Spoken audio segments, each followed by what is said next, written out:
कोमल की शादी मात्र 16 वर्ष की उम्र में कर दी गई थी। वह अभी बचपन और जवानी के संगम पर थी जब उसकी दुनिया अचानक बदल गई। पति अच्छा था, लेकिन किस्मत को कुछ और ही मंजूर था। शादी के कुछ ही महीनों बाद वह विधवा हो गई। जब यह सदमा भी कम न हुआ था तो उसे पता चला कि वह गर्भवती है। सास और ननद के लिए यह एक नया झंझट बन गया। वे उसे ताने देती, घर के कामों में उसका इम्तिहान लेती, खेतों में काम करवाती और खाने के वक्त उसे सबसे आखिर में बचा खुचा खाना देती। उसके हाथ कठोर हो चुके थे, पैर छिल गए थे और शरीर में ताकत कम होती जा रही थी। एक दिन घर में झगड़ा हुआ और ननद ने गुस्से में कोमल को धक्का दे दिया। वह सीढ़ियों से गिर गई और उसका बच्चा गिर गया। वह दर्द और पीड़ा में थी, मगर किसी ने उसे सहारा नहीं दिया। वह रातों को छत पर बैठकर रोती, आसमान को तकती और अपनी किस्मत को कोसती। एक दिन खेत की ओर जाते हुए गांव की कच्ची सड़क पर कोमल को एक फकीर मिला। वह कमजोर, बूढ़ा और धूल से सना हुआ था। कोमल ने अपनी एकमात्र रोटी का टुकड़ा उसे दे दिया। फकीर ने उसकी ओर अजीब निगाहों से देखा और बोला, तुमने अपने हिस्से का रज़्क दे दिया, अब तुम्हारी किस्मत भी बदलेगी। उस रात जब वह छत पर बैठी थी तो उसे महसूस हुआ कि कोई साया उसके करीब है। हवा तेज हो गई थी, जैसे किसी की मौजूदगी का ऐलान कर रही हो। अचानक एक लाल आंखों वाली छवि प्रकट हुई और उसी दिन से अजीब घटनाएं शुरू हो गईं। सास और ननद जब भी उस पर जुल्म करती, कोई अदृश्य ताकत उसकी मदद के लिए आ जाती। कभी दिया खुद ब खुद बुझ जाता, कभी जमीन पर पानी गिर जाता, कभी सास के हाथ से गर्म दूध गिरकर उसी पर पड़ जाता। वे सब डर गए थे, मगर कोमल को लगता था जैसे कोई उसका रक्षक है। फिर एक रात सास और ननद ने उसे धक्का देकर घर से निकाल दिया। वह नंगे पांव बेसहारा गांव की वीरान सड़क पर चलने लगी। रास्ते में उसे एक मासूम बच्चा मिला जो भूखा था। उसके पास खाने को कुछ नहीं था, तो उसने नदी से मुट्ठी में पानी लेकर बच्चे को दे दिया और रोते हुए कहा, मेरे पास सिर्फ ये है, अगर पी सकते हो तो पी लो। बच्चा पानी पीकर मुस्कुरा दिया और चुपचाप चला गया। कोमल खुद नदी के किनारे बैठ गई और पानी को घूरते हुए सोचने लगी कि अब उसके पास जीने का कोई मकसद नहीं बचा। उसने फैसला कर लिया कि वह नदी में कूदकर अपनी जान दे देगी। जैसे ही वह छलांग लगाने वाली थी, किसी ने उसका हाथ पकड़ लिया। वह एक सुंदर युवक था जिसकी आंखों में बेहिसाब अपनापन था। ये क्या कर रही हो? वह बोला। कोमल ने हिचकियों के बीच अपनी दास्तान सुनाई। लड़के ने कहा, चलो मेरे साथ चलो, तुम्हें मरने की जरूरत नहीं है, जिंदगी को एक और मौका दो। वह उसे अपने घर ले गया। उसका घर छोटा मगर सुकून भरा था, जहां उसकी बूढ़ी माँ रहती थी। लड़के की बूढ़ी माँ कोमल से बहुत प्यार और ममता से पेश आई।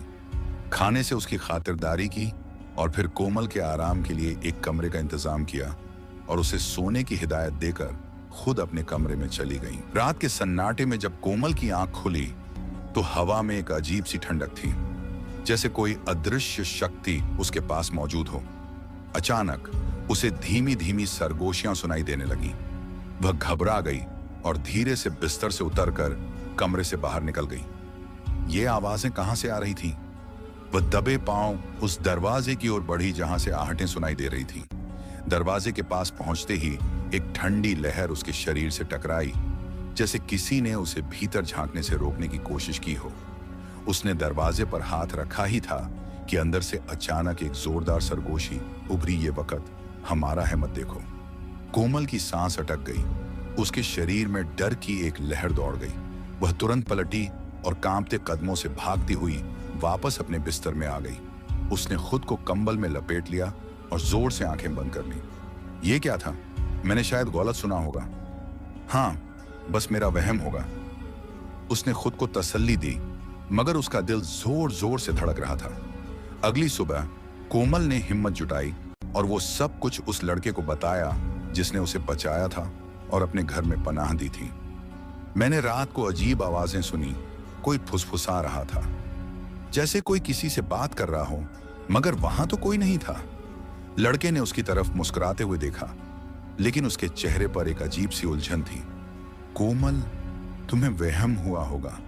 ये पुराना घर है, लकड़ी के दरवाजे हैं, रात को ऐसी आवाजें आना आम बात है। मगर कोमल को उसकी बात पर यकीन नहीं हुआ। नहीं, मैंने साफ साफ किसी को बोलते सुना था। वो फुसफुसाहटें, वो हवा की ठंडक, कुछ तो था वहां। लड़के ने एक पल के लिए कुछ सोचा, फिर बोला, बस ज्यादा मत सोचो, ऐसी बातों पर ध्यान देना ठीक नहीं। हो सकता है तुम्हें नींद की कमी हो, आराम करो, मैं हूं ना तुम्हारे साथ। कोमल चुप हो गई, लेकिन उसके दिल में एक बेचैनी बनी रही। कुछ दिन बाद जब कोमल घर के कामों में व्यस्त थी, तो उसे बार बार महसूस हुआ कि वो लड़का उसे टकटकी लगाए देख रहा है। उसकी आंखों में कोई अजीब सी चमक थी, जैसे वह कोई राज छिपा रहा हो। एक रात कोमल जब पानी लेने उठी, तो उसकी नजर एक बूढ़ी औरत पर पड़ी। वह मोमबत्तियों के उजाले में बैठी किसी रहस्यमयी किताब में कुछ पढ़ रही थी। कमरे में अजीब सी गंभीरता और खामोशी थी। कोमल कुछ देर दरवाजे की ओट में छिपी रही, फिर चुपचाप वापस चली गई। अगली सुबह जब वह किचन में बर्तन धो रही थी, तो बातचीत के दौरान उसने पूछ ही लिया, माँ जी, आप रात को जागती हैं? कल रात देखा आप कुछ पढ़ रही थी मोमबत्तियों के साथ। क्या कर रही थी आप? बूढ़ी औरत चौंक कर उसकी तरफ देखी, फिर सख्त लहजे में बोली, ये तुम्हारे पूछने की बात नहीं, जो कहा जाए वही करो। कोमल चुप हो गई, लेकिन उसके दिल में सवाल उठने लगे। आखिर ये सब क्या है? वो क्यों छिपकर कुछ पढ़ती हैं और हमेशा मुझे रोक क्यों देती हैं? वह मन ही मन उलझती रही, लेकिन जाहिर कुछ न किया। एक रात जब सब सो रहे थे, कोमल ने तय किया कि वह उस रहस्यमयी दरवाजे के पीछे झांक कर जरूर देखेगी।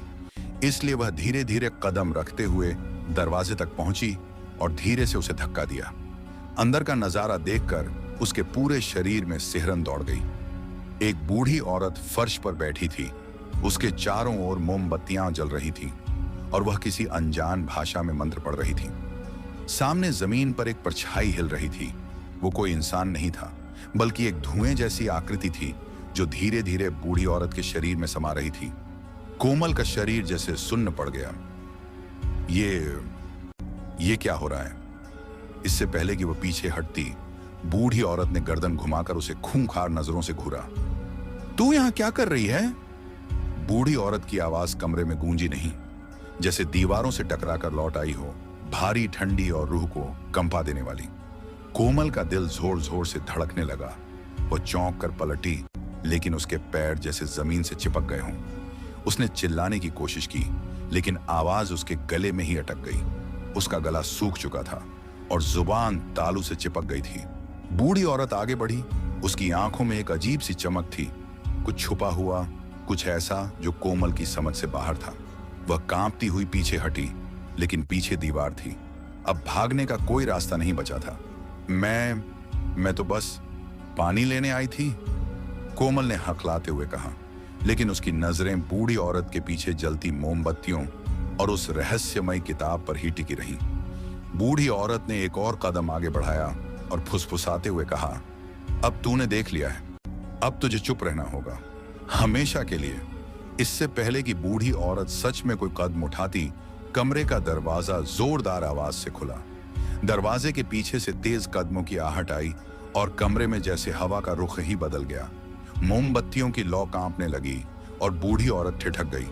ऐसा लगा जैसे कोई रहस्यमयी बंधन टूट गया हो। अचानक धमाके की आवाज के साथ वही लड़का अंदर आया, जिसने उस रात कोमल को नदी के किनारे मौत के मुंह से बचाया था। माँ, बस करो, अब बहुत हो चुका है। उसकी आवाज कमरे में गूंज उठी, गुस्से, दुख और बेबसी से भरी हुई। बूढ़ी औरत ने चौंक कर लड़के की तरफ देखा। उसके चेहरे पर उलझन और गुस्सा दोनों साफ झलक रहे थे, जबकि कोमल, जो अभी तक डर के साए में खड़ी थी, उसे देखकर जैसे किसी अनजानी राहत में आ गई हो। बूढ़ी औरत ने गुस्से से उसे देखा और गुर्राई, बेटे, अगर मैं नहीं रही तो तेरी ताकत भी खत्म हो जाएगी। कोमल ने हैरानी से लड़के की ओर देखा, जो अब बदल रहा था। उसकी आंखें लाल हो चुकी थीं, उसका चेहरा धुएं में बदल रहा था। कोमल, डर मत, मैं तुम्हें बचाने आया हूं। बूढ़ी औरत ने जुनूनी अंदाज में कोमल की तरफ हाथ बढ़ाया, लेकिन लड़के ने अपनी ताकत से उसे रोक लिया। एक जोरदार झटके के साथ बूढ़ी औरत चीख मारकर राख में बदल गई और कमरा धुएं से भर गया। जब सब कुछ शांत हुआ तो कोमल सदमे में लड़के की तरफ देखने लगी। तुम कौन हो? लड़के ने गहरी सांस ली और कहा, मैं एक जिन्न हूं, मगर मैं तुमसे प्यार करता हूं। मैं तुम्हें कभी नुकसान नहीं पहुंचाऊंगा। कोमल की आंखों में आंसू आ गए, लेकिन उसके दिल में अब कोई डर नहीं था। वह जानती थी कि यह जिन्न उसका रक्षक है और उसकी नीयत साफ है। कुछ दिन बाद लड़के ने कोमल से शादी कर ली और उसे हर मुसीबत से बचाया। अब वे एक सुखमय जीवन जीने लगे और कुछ महीनों बाद कोमल को यह खुशखबरी मिली कि वह मां बनने वाली है। जब उसने यह बात अपने पति को बताई तो उसने प्यार भरी नजरों से उसे देखा और कहा, अब तुम्हारी जिंदगी में सिर्फ खुशियां होंगी कोमल। हमेशा सच्चाई की तलाश में रहो, क्योंकि जो चीज सामने दिखती है जरूरी नहीं कि वही हकीकत हो। अच्छाई का इनाम अच्छाई से और बुराई का बदला बुराई से ही मिलता है। हर परीक्षा के बाद राहत जरूर मिलती है, बस हिम्मत कभी नहीं हारनी चाहिए। कोमल की जिंदगी एक मिसाल बन गई कि अगर सब्र और हिम्मत हो तो किस्मत भी बदल जाती है। उसने कभी हार नहीं मानी और यह साबित कर दिया कि मजलूम की मदद खुदा खुद करता है। समाप्त।